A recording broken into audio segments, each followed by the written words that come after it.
بسم اللہ الرحمن الرحیم وَإِذْ قَالَ مُوسَىٰ لِقَوْمِهِ إِنَّ اللَّهَ يَأْمُرُكُمْ أَن تَذْبَحُوا بَقَرَةً قَالُوا أَتَتَّخِذُونَا هُزُوًا قَالَ أَعُوذُ بِاللَّهِ أَنْ أَكُونَ مِنَ الْجَاهِلِينَ۔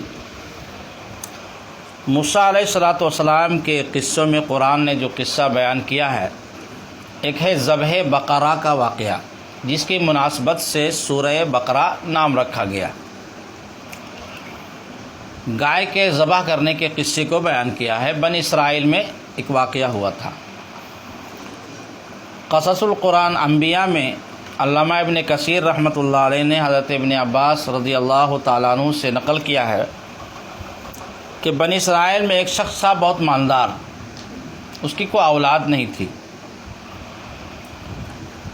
بوڑھے ہو گئے تھے، اس کا بھتیجا وغیرہ موجود ہے۔ اب بوڑھا مرے تب نے مال ملے، بھتیجا چھوڑا کا بوڑھا مر نہیں رہا ہے تو اس کا کام تمام کر دو۔ تو مال و دولت کے حرص میں ان لوگوں نے اس شخص کا قتل کر دیا، اور قتل کرنے کے بعد ان کو ایک محلہ تھا، اسی محلے کے قریب میں جا کے ڈال دیا، اور صبح ہو کر کے وہ چلانا شروع کیا کہ میرے چچا کو لوگوں نے قتل کر دیا، ہم کو قصاص چاہیے، قصاص چاہیے۔ اب لوگ پریشان ہیں کہ اللہ کے بندی ہم لوگوں نے تو قتل کیا نہیں، بڑے پریشان ہو گئے، وہ قصاص کا مطالبہ کر رہا ہے۔ لوگ جب زیادہ پریشان ہو گئے کہ قاتل کا پتہ چلنا چاہیے کہ قاتل کون ہے، تو لوگ موسیٰ علیہ السلام کے پاس آئے کہ اللہ سے آپ دعا فرما دیجئے کہ قاتل کا پتہ چل جائے۔ تو اللہ تعالیٰ نے فرمایا کہ اللہ تو ایسے ہی بتا سکتا تھا، لیکن اللہ کی حکمت بے شمار، اللہ نے کہا کہ گائے کو ذبح کرو، اور ذبح کرنے کے بعد اس کے ایک حصے کو، بعض میں آتا ہے کہ اس کی زبان کو مردہ میں جو ہے، جو لاش ہے اس میں ٹچ کر دو، وہ زندہ ہو کے خود بخود بولے گا کہ ہم کون ہیں، ہم کو کس نے قتل کیا ہے۔ اب بنی اسرائیل تو انتہائی ناہنجار، انبیاء کو ستانے والے، ان کی فطرت ہی میں سرکشی تھی۔ اب وہ لوگ پوچھنے لگ گئے کہ آپ نے جو کہا ہے گائے ذبح کرنے کے لیے، تو وہ گائے کیسی ہونی چاہیے؟ ہمارا وہ گائے کیسی ہونی چاہیے، اس کا رنگ کیسا ہونا چاہیے، وہ عمر کتنی ہونی چاہیے؟ وہ لوگ کہنے لگے کہ اس کے بارے میں آپ بتائیے وہ کیسی ہونی چاہیے، حالانکہ اللہ نے کچھ نہیں کہا تھا، صاف صاف ذبح کر رہے تھے، کوئی بھی گائے تو معلوم ہو جاتا، لیکن وہ لوگ خود بخود سوالات کرنا شروع کر گئے۔ تو اللہ نے فرمایا بقرۃ لا فارض ولا بکر عوان بین ذالک، کہ گائے جو ہونی چاہیے نہ بوڑھیا ہو نہ بچیا ہو، بلکہ درمیانی عمر کی ہو۔ فَافْعَلُوا مَا تُؤْمَرُونَ، جو تم کو حکم دیا گیا ہے کر لو۔ اب بھی کر لینا چاہیے لوگوں کو، لیکن وہ فطرت سے کہاں باز آنے والے تھے۔ پھر کہنے لگے ادع لنا ربک یبین لنا ما لونھا، اس کا رنگ کیا ہونا چاہیے، تھوڑا سا آپ بتا دیجئے اس کے رنگ کے بارے میں۔ اللہ نے فرمایا انہا بقرۃ صفراء فاقع لونھا تسر الناظرین، وہ گہرے زرد رنگ کی ہو کہ دیکھنے والے کو خوش رنگ معلوم ہو، انتہائی زرد رنگ کا ہو کہ جو دیکھے اس کو پسند نہ جائے۔ تو کہنے لگے ابھی بھی پورا نہیں ہو پایا، اس طرح تو اور بھی گائے مل ہی جائے گی، لیکن تھوڑا سا اور بتا دیجیے۔ ان البقرہ تشابہ علینا، گائے بہت سارے مشتبہ ہوتی، تھوڑا سا اور اس کی وضاحت بتا دیجئے، کیسا ہل چلی ہوئی ہو، نہ چلی ہوئی ہو، کھیت میں جوتی گئی ہو، نہ کی گئی ہو۔ اللہ نے فرمایا انہا بقرۃ لا ذلول تثیر الارض ولا تسقی الحرث، وہ گائے ایسی ہونی چاہیے نہ ہل کو جوتی گئی ہو اس سے، نہ پانی کو پٹایا گیا ہو، مسلمۃ لا شیۃ فیہا، اس کے اندر ایک بھی عیب موجود نہ ہو، بالکل عیب سے صاف ستھرا ہو۔ قالوا الآن جیت بالحق، آپ نے ٹھیک ٹھاک سے بتا دیا ہے۔ اب لوگوں نے ڈھونڈنا شروع کیا ایسی گائے کو، تو گائے ملی ہی نہیں۔ ایسی گائے کہاں ملے گی؟ زرد رنگ بھی ہونی چاہیے، اور وہ گائے ہل جوتی بھی نہ ہو، زمانے میں ہل سے بھی کھیتی وغیرہ کرتے تھے، پانی بھی نہ پٹایا گیا اس سے، درمیانی بالکل عمر کا ہو، خوبصورت ہو، عیب نہ ہو۔ تلاش کرتے کرتے کرتے کرتے کرتے کرتے تھک گئے، ایک نوجوان کے پاس ملا۔ اس نوجوان کا واقعہ بھی عجیب و غریب ہے۔ اس نوجوان سے لوگ خریدنے کے لیے گئے، اس نے کہا کہ نہیں دیں گے۔ کہا اتنا پیسہ دیں گے؟ کہا نہیں. اتنا پیسہ دیں گے؟ نہیں. اتنا پیسہ دیں گے؟ نہیں. اتنا پیسہ دیں گے؟ نہیں. وہ انکار کرتا رہا. آخر میں طے پایا کہ اس گائے کا جتنا وزن ہے اسی کے وزن کے برابر سونا ہم تم کو دیتے ہیں، لیکن یہ گائے ہم کو دے دو، ہم کو قاتل کا پتہ چلانا.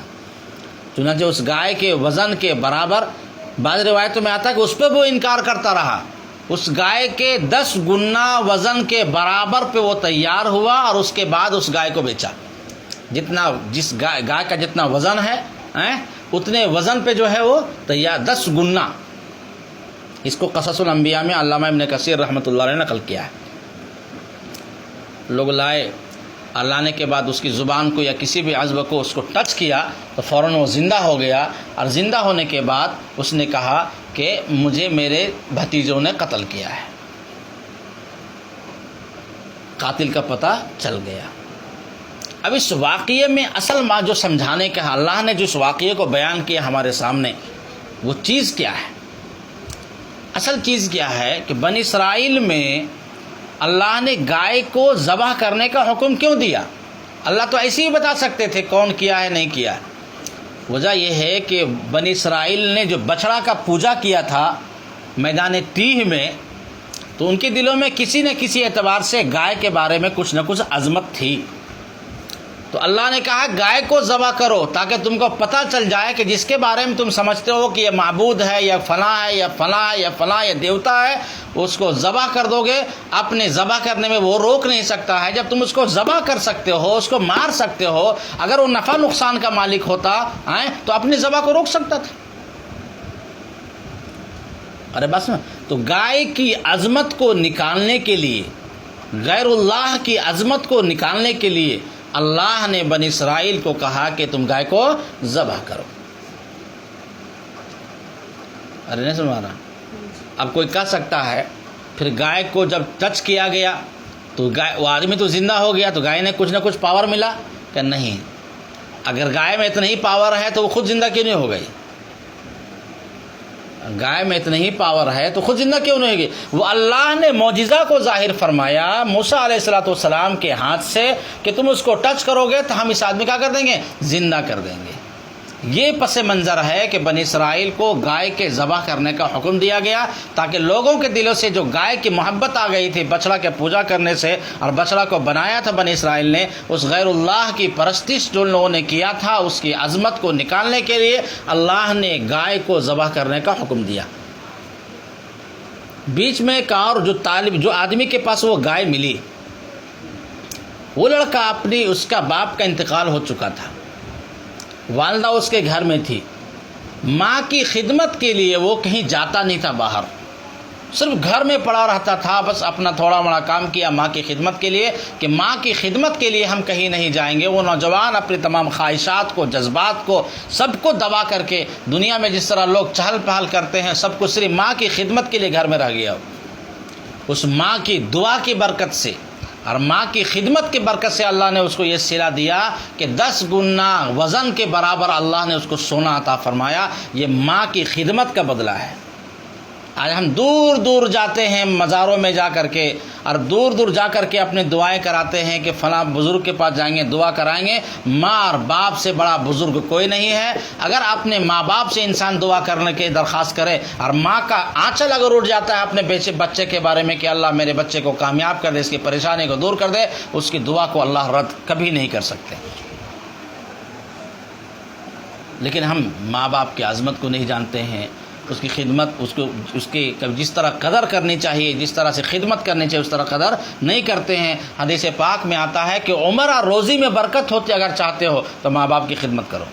عمر میں برکت ہوگی، روزی میں بھی برکت ہوگی. آج معاشرہ میں، آج جس گھر میں جائیں گے اکثر و بیشتر معاشرہ ایسا ہے کہ شادی ہوئی یا نہیں ہوئی، شادی کے بعد عام طور پہ ماں باپ سے الگ ہو گیا، ماں باپ کے نافرمانی کرنے لگ گیا، ماں باپ کو ستانے لگ گیا، جس کی بنا پر رزق کی پریشانیاں مسلمانوں میں بے شمار آئی ہوئی ہیں. اس کی وجہ یہی ہے کہ ماں باپ کی دعا جو ہے، ماں باپ کا جو گرم گرم آنسو ملتا ہے. یاد رکھو، اگر کعبے کی دیوار کو پکڑ کے بھی وہ دعا کرتا کہ اللہ میرے آسمان کے دروازے، میرے رزق کے دروازے کو کھول دے، اور ماں ماں یہاں گرم گرم آنسو اگر نکال دیتی ہے کہ اللہ اس کو پریشانی میں ڈال دے، تو عرش کعبے کی دیوار کے پکڑ کے دعا کرنے سے بھی اللہ دعا قبول نہیں کر سکتا ہے۔ ایک بوڑھی ماں چھپر میں رہ کر کے وہ جو اپنی دعا کو قبول کرا لے گی۔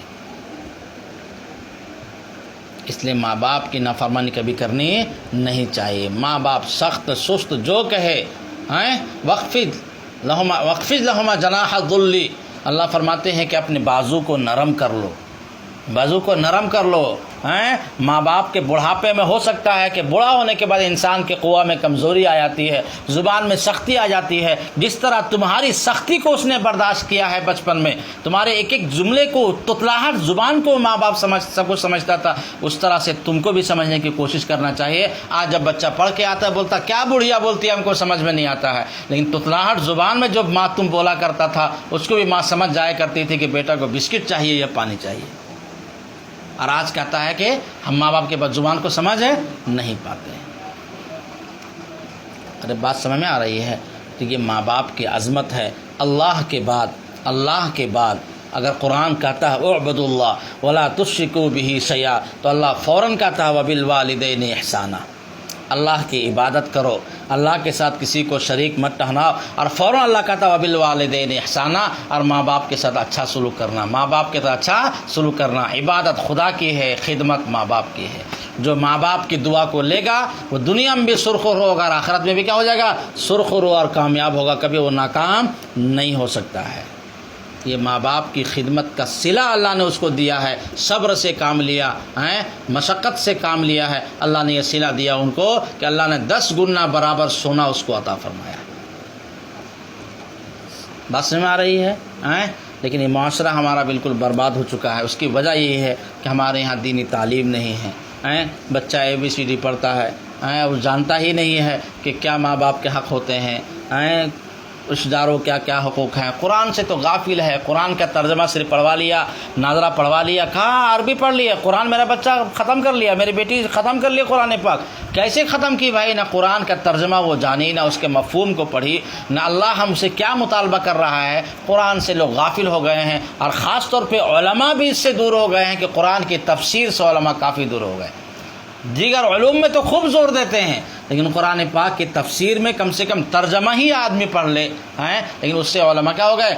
دور ہو گئے ہیں، دور ہو گئے ہیں۔ اسی لیے ہر طرف سے جو بے دینی آئی ہوئی ہے، ہر طرف سے جو معاشرے میں فساد آیا ہوا ہے، وہ قرآن سے دوری کی وجہ سے ہے۔ وَاعْتَصِمُوا بِحَبْلِ اللَّهِ جَمِيعًا وَلَا تَفَرَّقُوا، اللہ کی رسی کو مضبوطی سے تھام لو، اور اللہ کے رسی قرآن پاک اور سنت مبارکہ ہے۔